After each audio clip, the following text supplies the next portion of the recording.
Hey everybody, I'm Jack Midkiff and I want to welcome you to the Jack Midkiff podcast. On today's episode, we're going to be talking about how to live fully again after life breaks your heart. Because life can break your heart. I want to invite you to, this is a brand new channel that I'm calling the Jack Midkiff podcast channel. So on YouTube, go and hit the subscribe button, hit the notification bell, because as I put new podcasts on, I would love for you to join in. And also, why don't you contact me if you have a subject that you'd like for me to talk about? Now, this podcast and what I'm doing is kind of, I like to call it, I'm fulfilling what God called me to do back in 2013. I went to the Lord in 2013 and I said, God, I'm just not happy with how I'm preaching, and I just don't feel fulfilled. I don't feel like I'm doing specifically what you called me to do. You know, I believe that you can hit the target, the whole target, but if you want to get the bullseye, you got to be specific about what you're doing. And I wanted to hit the bullseye with what I was at that time. I'd already pastored for many years, but in 2013, I just had that conversation with the Lord, and he told me, he said, teach people to dream again and to live again. Not knowing 3 years later, I would be facing the biggest opposition of my life. And then a year after that, the second biggest opposition, because in 2016, those of you that don't know, my wife of 27 years passed away. Then 2000, the same year actually, my son was diagnosed with cancer. And I say the next year because when we first found out about his cancer, he had, or about the cancer, it wasn't his, about the cancer that attacked his body.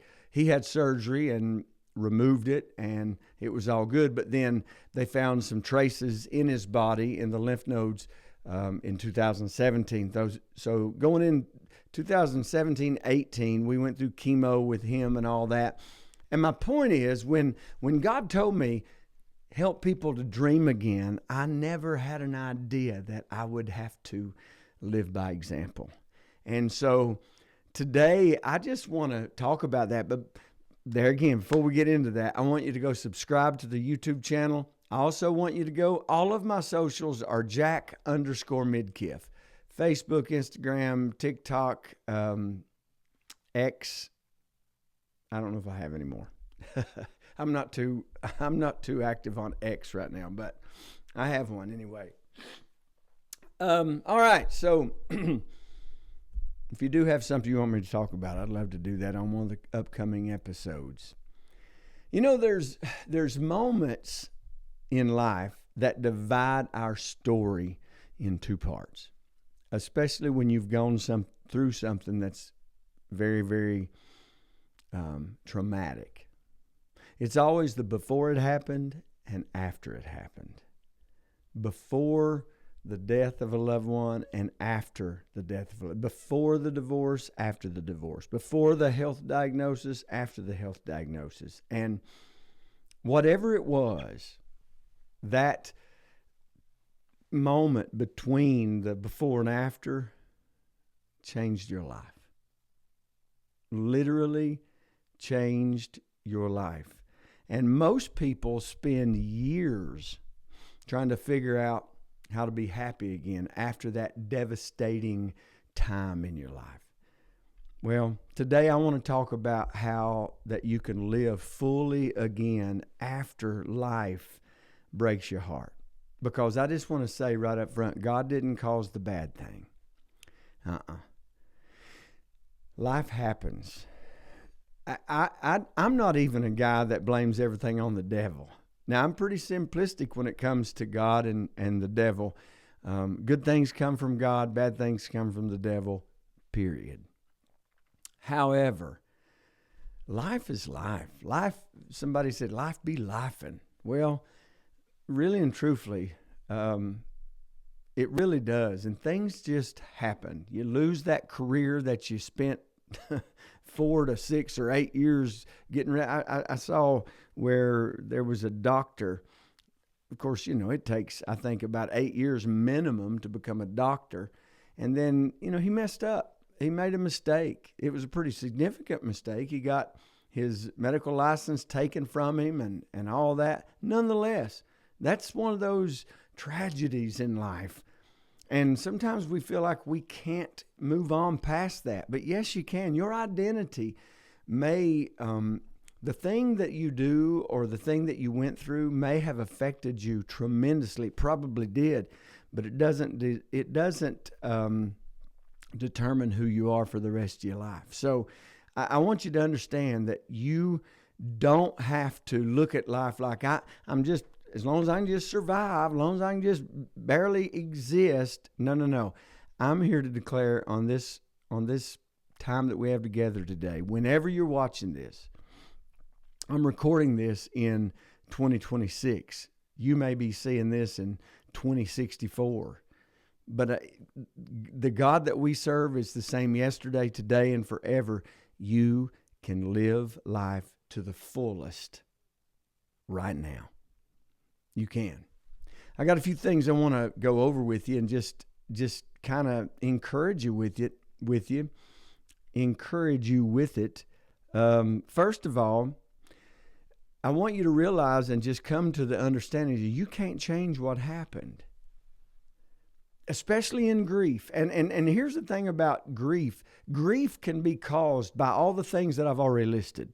Grief can be caused, and it is caused, by the death of a loved one, but grief can also be caused by the loss of a job.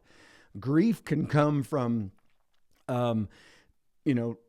losing, something that some people may see as insignificant, but anything that you lose that is dear to you can cause grief. Any life shift, like say you had this incredible job and you had this incredible career and all of a sudden that's over. That's no longer happening. Well, guess what? You can have a life after that. Yes, that will cause you grief. That will cause you pain. But the God that we serve is the God of the restored life, not the life of, don't know what I'm going to do with Jack Midkiff anymore. No, man. I do want to say this. You can't change what happened. And guilt will set in when you start to try to live again and you start to spread your wings again.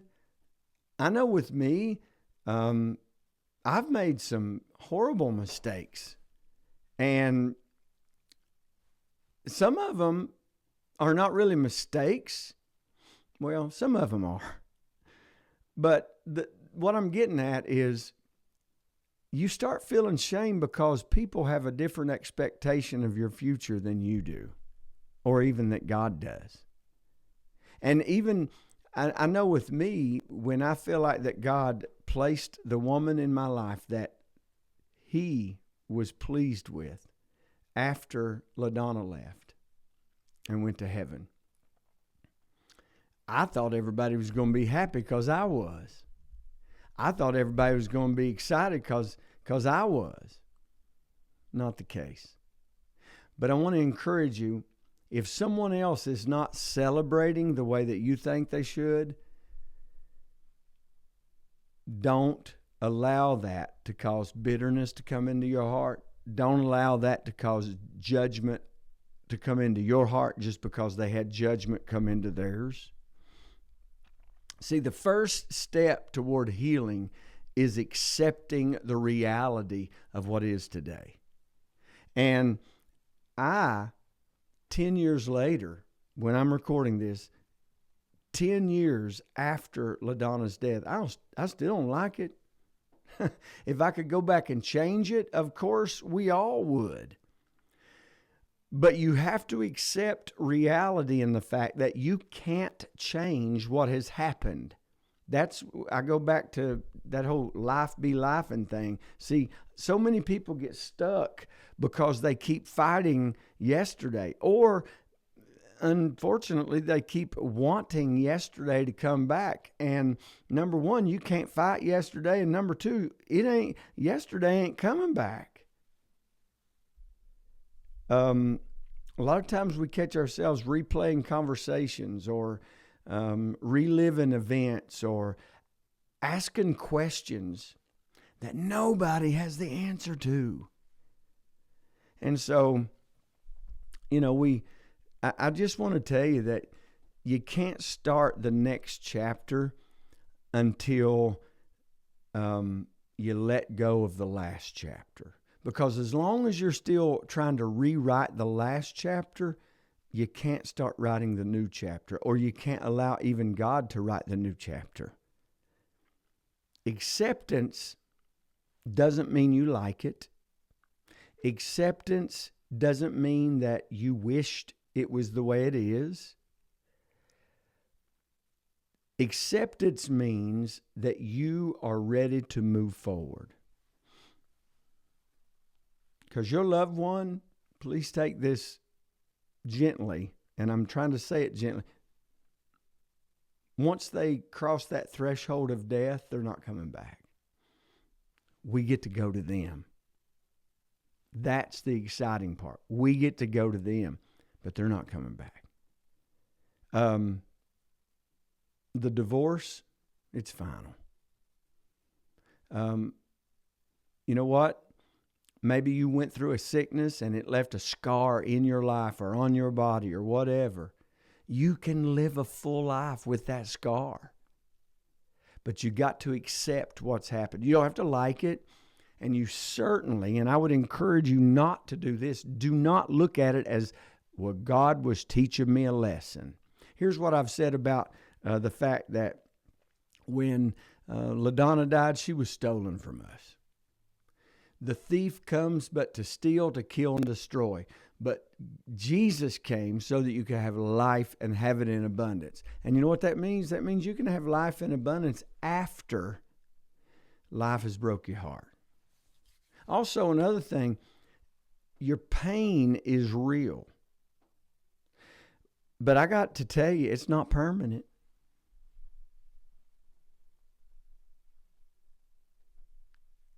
The pain that the immediate shock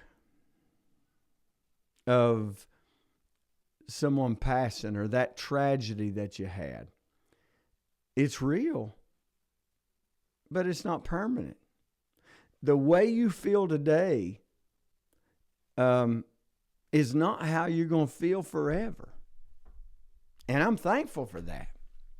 I'm thankful that the pain of that immediate death or that immediate pain of divorce or that immediate pain of that shock of that bad diagnosis, I'm thankful that passes. See, here's the thing about time, and this is so important. I want you to get this. I want you to understand this. I want you to grasp this right now.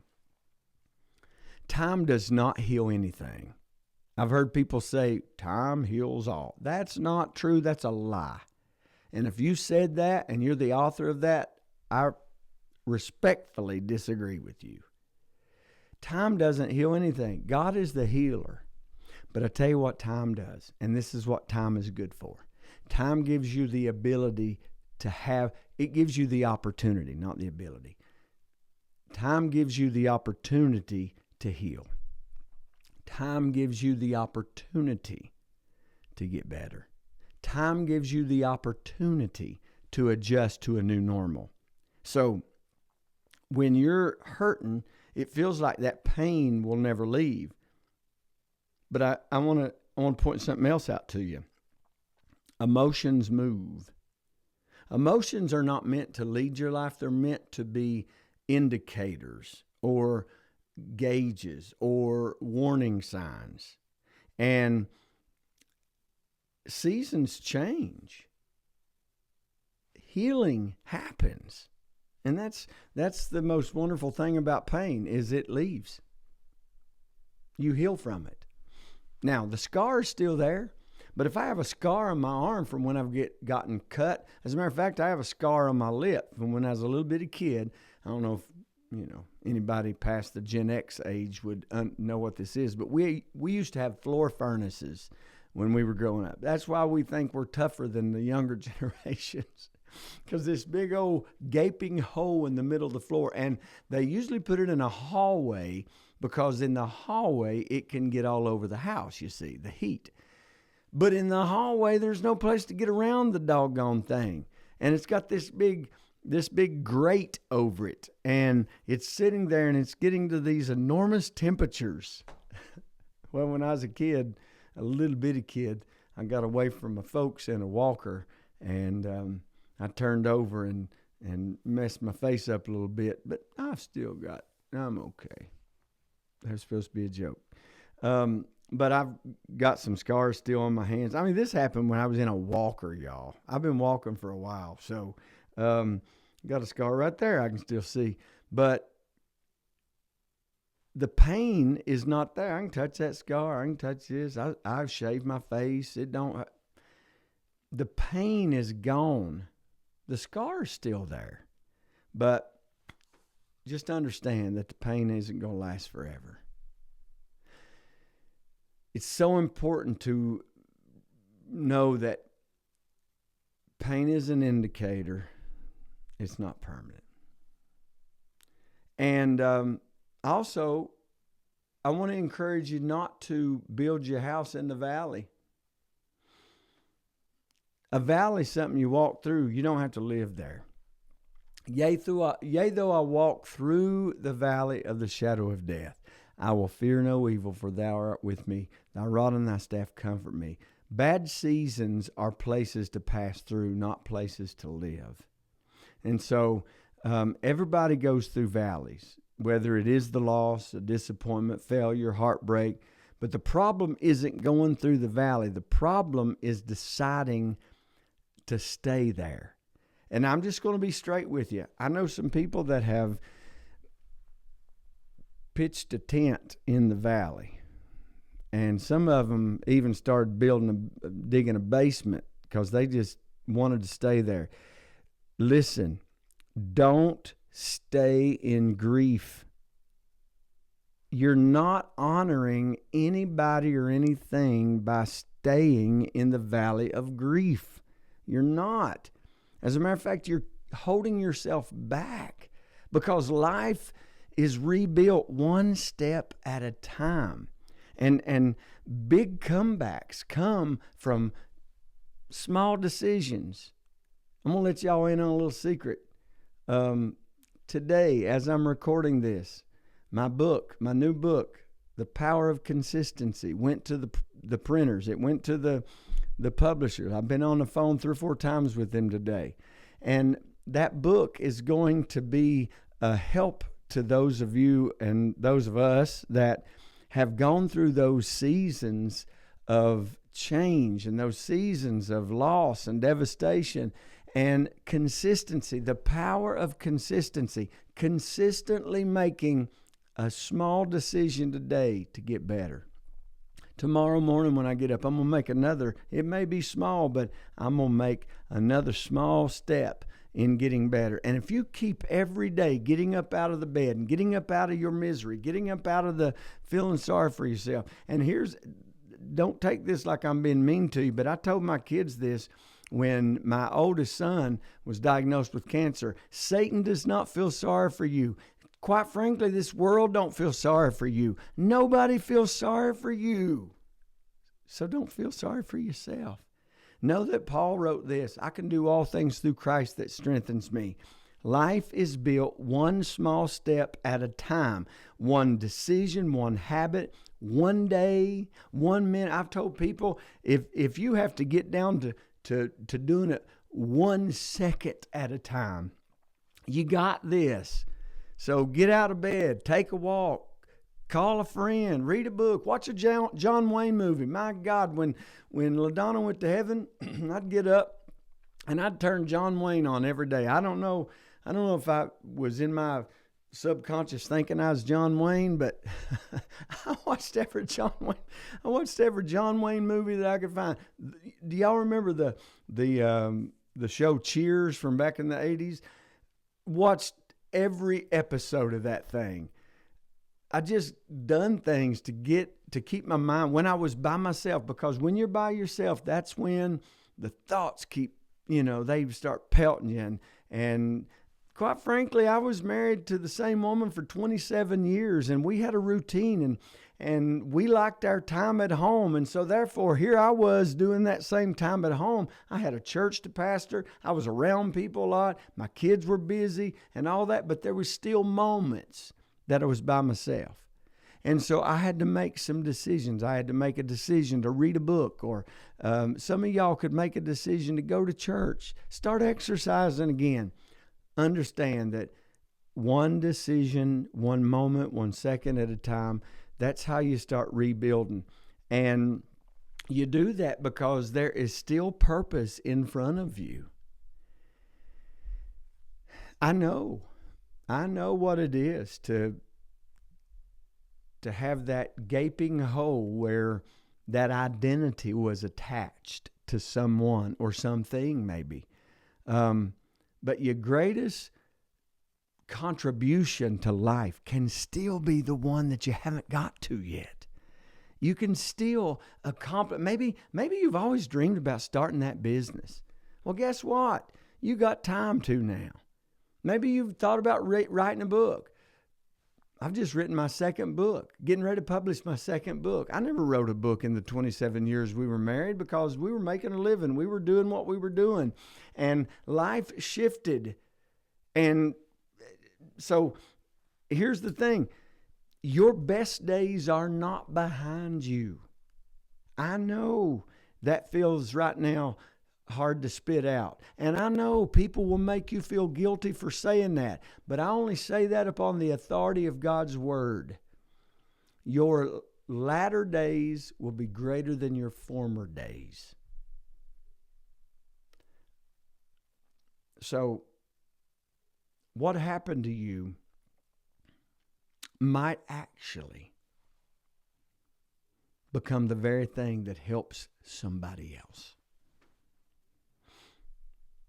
That's the whole reason I'm doing these podcasts, is to help you.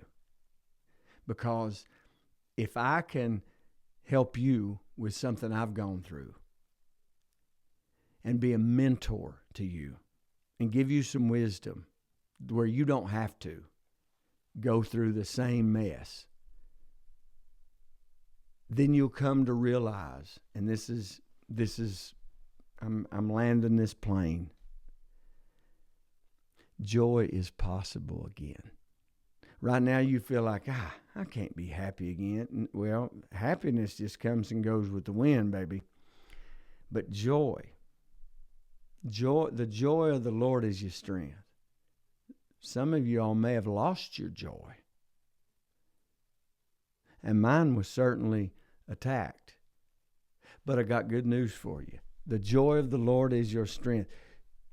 Joy is possible again because you do not have to choose between remembering and living. I'm going to say that again. You do not have to choose between remembering and living, because too many people feel guilty about moving forward, and they think if they are happy again, somehow that dishonors the person that you're grieving or the thing that you're grieving. It don't. It does not. You have to, or let me say not have to, you can honor the past without sacrificing your future. And so I just want y'all to be happy. I just want, if there's some way that I can help you, something that I can do to help you move forward, I want to do that. I've just started a coaching business. And the reason that I want to have that coaching and mentorship opportunity for you guys is so that the things that I have encountered and walked through, I'm getting ready to turn 57 years old.